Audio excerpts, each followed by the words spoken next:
ಸುಣ್ಣ ಜಾಸ್ತಿ ಆಗ್ತಾಗ ನಮಗೇನು ಸಮಸ್ಯೆ ಆಗಲ್ಲ, ಸ್ವಲ್ಪ ಫಂಗಿಸೈಡ್ ಕೆಲಸ ಮಾಡೋದು ಕಮ್ಮಿ ಆಗುತ್ತೆ. ಅದೇ ಮೈಲ್ತುತ್ತು ಎಲ್ಲರೂ ಜಾಸ್ತಿ ಅಂದರೆ pH 7ಕ್ಕಿಂತ ಕಮ್ಮಿ ಆಯಿತು ಅಂದರೆ ಎಲೆ ಡ್ರಾಪಿಂಗ್ ಆಗೋಕ್ಕೆ ಸ್ಟಾರ್ಟ್ ಆಗುತ್ತೆ. ಇಲ್ಲ ಇಲ್ಲ ಇಲ್ಲ, ಸ್ಪ್ರೇ ಕೊಡೋದು ಯಾವುದು ಹಾರ್ಮೋನ್ ಕೊಡಲ್ಲ, ಎಲ್ಲ ಕೊಡೋದು ನ್ಯೂಟ್ರಿಯೆಂಟ್. ಅದು ತಿರ್ಸ್ಬೇಕು, ಟರ್ನ್ ಮಾಡ್ತಾ ಒಬ್ರು ಟರ್ನ್ ಮಾಡಿದಾಗ ಫಸ್ಟ್ ಸುಣ್ಣ ಹಾಕಿ ಮತ್ತೆ ಮೈಲ್ತುತ್ತು ಹಾಕ್ತಾ ನಿಧಾನಕ್ಕೆ ಹಾಕ್ತಾ ಟರ್ನ್ ಮಾಡ್ತಾ ಹೋದ್ರೆ ಬೆಟರ್.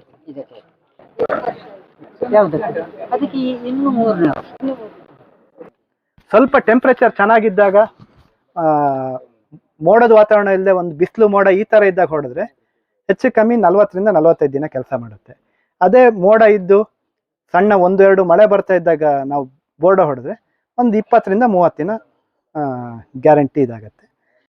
ಹೆಚ್ಚಿನವರಿಗೆ ಕನ್ಫ್ಯೂಸ್ ಮಾಡ್ತಾರೆ, 2 ಕಿಲೋ ಇದಕ್ಕೆ 4 ಕಿಲೋ. ಹಾಗಾಗಿ ಅದನ್ನೊಂದು ವೈಜ್ಞಾನಿಕ ರೀತಿಯಲ್ಲಿ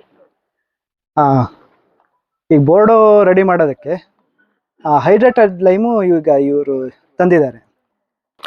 ಇದರಲ್ಲಿ ಎಬೋ 90% ಕ್ಯಾಲ್ಸಿಯಂ ಪರ್ಸೆಂಟೇಜ್ ಇದೆ. ಇದಾದರೆ ಒಂದು ಬ್ಯಾರೆಲ್ ಅಂದರೆ 200 ಲೀಟ್ರಿಗೆ pH ಕರೆಕ್ಟ್ ಬರ್ಬೇಕಾದ್ರೆ, ಅಂದರೆ ಹೆಚ್ಚು ಕಮ್ಮಿ 7 ರಿಂದ 8, 8.5 ಈ ಲೆವೆಲ್ಲು ನಾವು ಕರೆಕ್ಟ್ pH ಮಾಡಿ ಪೆಪ್ಪರಿಗೆ ಹೊಡೆಯೋದು ಅಷ್ಟು ಸೂಕ್ತ ಅಲ್ಲ. ಅದು ದ್ರಾಕ್ಷಿಗೆ ಕರೆಕ್ಟು, ಅಂದರೆ ನನ್ನ ಅನುಭವ. ನಮಗೆ ಯಾಕೆಂದರೆ ಇದರಲ್ಲಿ ಒಂದು ಕೋಟಿಂಗ್ ಬೇಕು ನಮ್ಮಲ್ಲಿ ಈಗ ಆಗೋ ಮಳೆಗೆ. ಈಗ ಇಲ್ಲಿ ಈ ಭಾಗದಲ್ಲೇ ಹೆಚ್ಚು ಕಮ್ಮಿ ಒಂದು 200 ಇಂಚ್ ಮಳೆ ಆಗತ್ತೇನ ಅಲ್ವಾ, 200 ಇಂಚ್ ಆಗತ್ತೆ. ಹಾಂ, ಅಷ್ಟಾಗತ್ತೆ. ಹಾಗಾಗಿ ಒಂದು pH 8 ಲೆವೆಲಿಗಿದ್ರೆ ಏನು ಪ್ರಾಬ್ಲಮ್ ಆಗಲ್ಲ. ಹಾಗಿದ್ದಾಗ ಹೈಡ್ರೇಟೆಡ್ ಲೈಮ್ ಆದರೆ ಅಂದರೆ 200 ಲೀಟ್ರಿಗೆ 1 kg 200 ಗ್ರಾಮು ಸಾಕಾಗತ್ತೆ. ಮೈಲ್ತುತ್ತು 2 kg ಬೇಕಾಗತ್ತೆ. ಅದೇ ನಾವು ಈಗ ಬೇಯಿಸು ಸುಣ್ಣ ಆದರೆ ಹೆಚ್ಚು ಕಮ್ಮಿ 1.25 ರಿಂದ 2 kg ಬೇಕಾಗತ್ತೆ. ಅದು ಹಾಕಿ ಒಂದು ಬ್ಯಾರಲಿಗೆ 200 ಲೀಟ್ರಿಗೆ. ಹಾಂ, ಇದೀಗ ಫುಲ್ ಆದರೆ ಹೆಚ್ಚು ಕಮ್ಮಿ 220 ಲೀಟ್ರ್ವರೆಗೂ ಬರುತ್ತೆ. 1% ಸಾಕಾಗತ್ತೆ. ಈಗ ಪೆಪ್ಪರಿಗೆಲ್ಲ 1%. ಈಗ ಬಹುಶಃ ಇವರು 1% ಮಾಡೇ ಹೊಡೆದಿದ್ದು, ಹೋದ ವರ್ಷದ ದಿನ ಕಾಣ್ತಾ ಇದೆ ನೋಡಿ. ಅಡಿಕೆಗೆ ಕೂಡ 1% ಸಾಕಾಗತ್ತೆ. 1 ಕಿಲೋ 200 ಗ್ರಾಮ್ ಆದರೆ ಹೈಡ್ರೇಟೆಡ್ ಲೈಮ್. ಇದು ಹೈಡ್ರೇಟೆಡ್ ಲೈಮ್. ಅದೇ ನೀವು ಬೇಯಿಸು, ನಮ್ಮಲ್ಲೆಲ್ಲ ಪೌಡ್ರು ಬರುತ್ತೆ, ಅದನ್ನು ನಾವು ಬೇಯಿಸ್ತೀವಿ. ಇಲ್ಲಿ ನೀವು ಚಿಪ್ಪೆ ಸುಣ್ಣ ಅಂತೀರಿ, ಅದನ್ನು ಬೇಯಿಸ್ತೀರಿ. ಅದಾದರೆ 2 kg ಬೇಕಾಗತ್ತೆ. ಆದರೆ ಹೈಡ್ರೇಟೆಡ್ ಲೈಮಲ್ಲಿ ನಿಮಗೆ ಕೋಟಿಂಗ್ ಅಷ್ಟೇ ಚೆನ್ನಾಗಿ ಕಾಣಲ್ಲ. ಹೈಡ್ರೇಟೆಡ್ ಲೈಮಿಗಿಂತ ನೀವು ಚಿಪ್ ಸುಣ್ಣ ಅಥವಾ ಬೇಯಿಸಿ ಸುಣ್ಣ ಬೆಟರ್, ಇದಕ್ಕಿಂತನೂ ಒಳ್ಳೆ ಕೆಲಸ ಮಾಡುತ್ತೆ. ಯಾಕೆಂದ್ರೆ ನಮಗೆ ಇದರಲ್ಲಿ ಅಡಿಕೆಲಾಗಲಿ ಪೆಪ್ಪರ್ ಆಗಲಿ ಒಂದು ಕೋಟಿಂಗ್ ಇದ್ದರೆ ಸ್ವಲ್ಪ ಬೆಟರು. ಮತ್ತು ಯಾವಾಗ ಬೋರ್ಡ್ ಹೊಡಿತೀವಿ ಅನ್ನೋದು ಅಷ್ಟೇ ಇಂಪಾರ್ಟೆಂಟ್ ಆಗುತ್ತೆ. ನಾವೀಗ ಸ್ವಲ್ಪ ಟೆಂಪ್ರೇಚರ್ ಚೆನ್ನಾಗಿದ್ದಾಗ, ಮೋಡದ ವಾತಾವರಣ ಇಲ್ಲದೆ ಒಂದು ಬಿಸಿಲು ಮೋಡ ಈ ಥರ ಇದ್ದಾಗ ಹೊಡೆದ್ರೆ ಹೆಚ್ಚು ಕಮ್ಮಿ 40 ರಿಂದ 45 ದಿನ ಕೆಲಸ ಮಾಡುತ್ತೆ. ಅದೇ ಮೋಡ ಇದ್ದು ಸಣ್ಣ 1-2 ಮಳೆ ಬರ್ತಾ ಇದ್ದಾಗ ನಾವು ಬೋರ್ಡ ಹೊಡೆದ್ರೆ ಒಂದು 20 ರಿಂದ 30 ದಿನ ಗ್ಯಾರಂಟಿ ಇದಾಗತ್ತೆ. ಈಗ ಪೆಪ್ಪರಿಗೆ ಕರೆಕ್ಟು ಮಾನ್ಸೂನ್ ಸೆಟ್ ಆಗೋಕ್ಕಿಂತ ಮುಂಚೆ ಇವತ್ತಿನ ವೆದರ್ ಏನಾದ್ರು ಸಿಕ್ಕಿ ಹೊಡೆದ್ರೆ 60 ದಿನ ಆರಾಮಲ್ಲಿ ಇರ್ಬೋದು, ಏನು ಪ್ರಾಬ್ಲಮ್ ಆಗಲ್ಲ. ಈಗ ನಾವು ಪೆಪ್ಪರಿಗೆ ಡ್ರೆಂಚಿಂಗ್ ಮಾಡ್ತೇವಲ್ಲ, ಈಗ ಡ್ರೆಂಚಿಂಗ್ ಮಾಡಿದ ಕೂಡಲೇ ಇದನ್ನು ಕೂಡ ಸ್ಟಾರ್ಟ್ ಮಾಡ್ಬೋದಾ, ಅಲ್ಲ ವಿ ಹ್ಯಾವ್ ಟು ವೇಟ್? ಅಲ್ಲ, ಈಗ ಜೂನ್ 15 ಒಳಗೆ ಅಥವಾ ಮಾನ್ಸೂನ್ ಸೆಟ್ ಆಗೋಕ್ಕಿಂತ ಮುಂಚೆ ನಾವು ಪೆಪ್ಪರಿಗೆ ಬೋರ್ಡ ಹೊಡೆಯೋದು ಬೆಟರ್. ಯಾವುದು ಬೋರ್ಡನ ಬೇಕು, ಪ್ರತಿ ಸಣ್ಣ ಗಿಡಕ್ಕೂ ಬೇಕಾಗತ್ತೆ ಬೋರ್ಡು ಬೇಕಾಗತ್ತೆ. 1% ಬೋರ್ಡು ಯಾವುದಕ್ಕೆ ಬೇಕಾದ್ರೂ ಮಾಡ್ಬೋದು.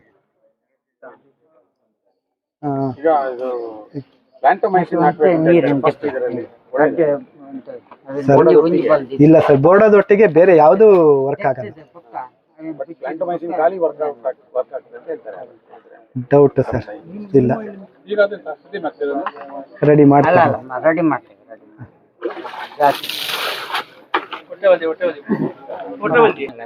ಅಲ್ಲ, ಫಸ್ಟ್ ಸುಣ್ಣ ಆದ ನೀರು, ಫಸ್ಟ್ ಸುಣ್ಣ, ಆಮೇಲೆ ಮೈಲ್ತುತ್ತು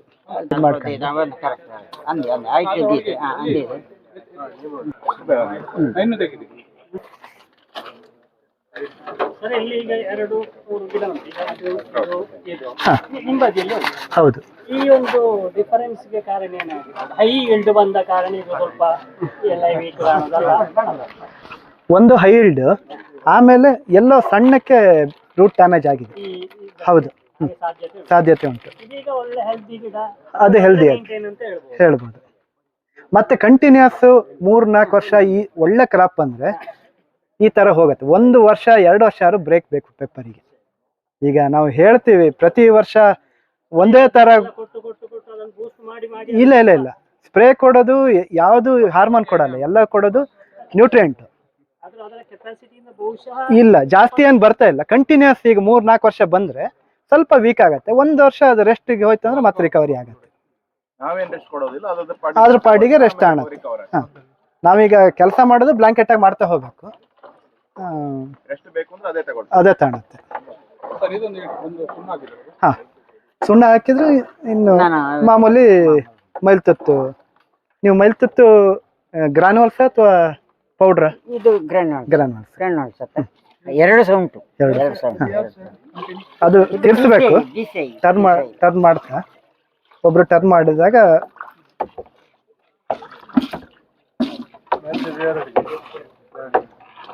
ಮೈಲ್ತುತ್ತು 2 ಕಿಲೋ. ಸುಣ್ಣ ಈಗ ಎಷ್ಟು? 1 ಕಿಲೋ. 1 ಕಿಲೋ. ಇದು ಹೆಚ್ಚು ಕಮ್ಮಿ pH 1 ಕಿಲೋ ಹಾಕಿದ್ರೆ pH ಬರುತ್ತೆ. ನೀವೀಗ ಎಷ್ಟು ನಾರ್ಮಲಿ 1 ಕಿಲೋ ಹಾಕ್ತೀರಾ? 2 ಕಿಲೋ? 1.5 ಕಿಲೋ. 1.5. 200 ಹಾಕಿದ್ರೆ ಸಾಕಾಗುತ್ತೆ. ಹೌದು ಸರ್. ಈಗ ಅದು ಅಯಾನ್ಸ್ ಬಿಡುಗಡೆ ಆಗೋದಂತಾರೆ ಫಸ್ಟ್ ಸುಣ್ಣ ಹಾಕಿ ಮತ್ತೆ ಮೈಲ್ತುತ್ತು ಹಾಕ್ತಾ ನಿಧಾನಕ್ಕೆ ಹಾಕ್ತಾ ಟರ್ನ್ ಮಾಡ್ತಾ ಹೋದ್ರೆ ಬೆಟರ್. ಅಷ್ಟು ಒಳ್ಳೇದಲ್ಲ. ಸುಣ್ಣ ಫಸ್ಟ್ ಹಾಕೊಂಡು ಇದಾಗಬೇಕು.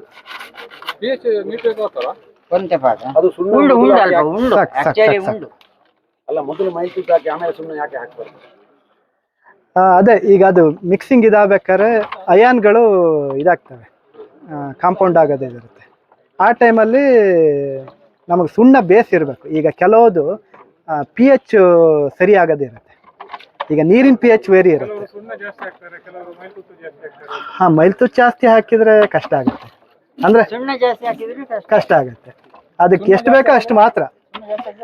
ಸುಣ್ಣ ಜಾಸ್ತಿ ಹಾಕಿದಾಗ ನಮಗೇನು ಸಮಸ್ಯೆ ಆಗಲ್ಲ, ಸ್ವಲ್ಪ ಫಂಗಿಸೈಡ್ ಆಗಿ ಕೆಲಸ ಮಾಡೋದು ಕಮ್ಮಿ ಆಗುತ್ತೆ. ಅದೇ ಮೈಲ್ತುತ್ತು ಎಲ್ಲರೂ ಜಾಸ್ತಿ ಅಂದ್ರೆ pH 7ಕ್ಕಿಂತ ಕಮ್ಮಿ ಆಯ್ತು ಅಂದ್ರೆ ಎಲೆ ಡ್ರಾಪಿಂಗ್ ಆಗ ಸ್ಟಾರ್ಟ್ ಆಗುತ್ತೆ. pH ನಮ್ದು ಪೆಪ್ಪರು ಅಡಿಕೆ ಝೋನಿಗೆ 7ರಿಂದ 9ವರೆಗೆ ಇದ್ರೂ ನಡೆಯುತ್ತೆ. ಅಡಿಕೆಗೂ ಸೇಮ್. ಅದೇ ದ್ರಾಕ್ಷಿಗೆ ರೆಕಮೆಂಡೇಶನ್ ಇರೋದೇ ಕರೆಕ್ಟ್ 7 pH. ಯಾಕೆಂದ್ರೆ ಅದು ತಿನ್ನಕ್ ಹೋಗೋದ್ರಿಂದ ಪ್ರತಿ ನೋಡ್ಬೋದು. ಅದು ಸ್ಪ್ರೆಡ್ಡರ್ ಕಂಪ್ನಿ ಮೇಲೆ ಡಿಪೆಂಡ್ ಆಗುತ್ತೆ. ಆಗತ್ತೆ. ಸ್ಪ್ರೆಡ್ಡರು ಪೆಪ್ಪರಿಗೆ ಬೇಡ, ಅಡಿಕೆ ಕಂಪಲ್ಸರಿ ಬೇಕು. ಈ ಫಸ್ಟ್ ರೌಂಡಿಗೆ ಈ ಟೈಮಲ್ಲಿ ಹೊಡಿಬೇಕಾದ್ರೆ ಸ್ಪ್ರೆಡ್ಡರ್ ಅವಶ್ಯಕತೆ ಇಲ್ಲ. ಯಾಕೆಂದ್ರೆ ಪ್ರತಿಯೊಂದು ಎಲೆಗೂ ನಾವು ಹೊಡಿತೀವಿ, ಬೇಕಾಗಲ್ಲ.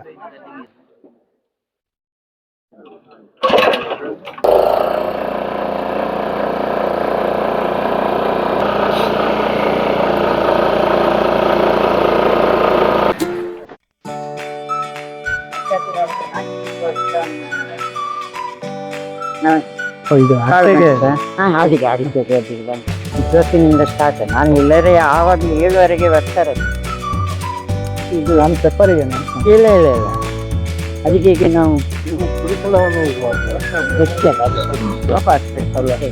ಆದರೆ ಕೆಲವು ಈಗ ಇವ್ರು ಹೇಳಿದಾಗೆ ನಮ್ಗೆ ಆ ಭಾಗದಲ್ಲಿ ನಾವು ಜಾಸ್ತಿ ಯಾವುದು ಅದಕ್ಕೆ ಇನ್ನೂ 3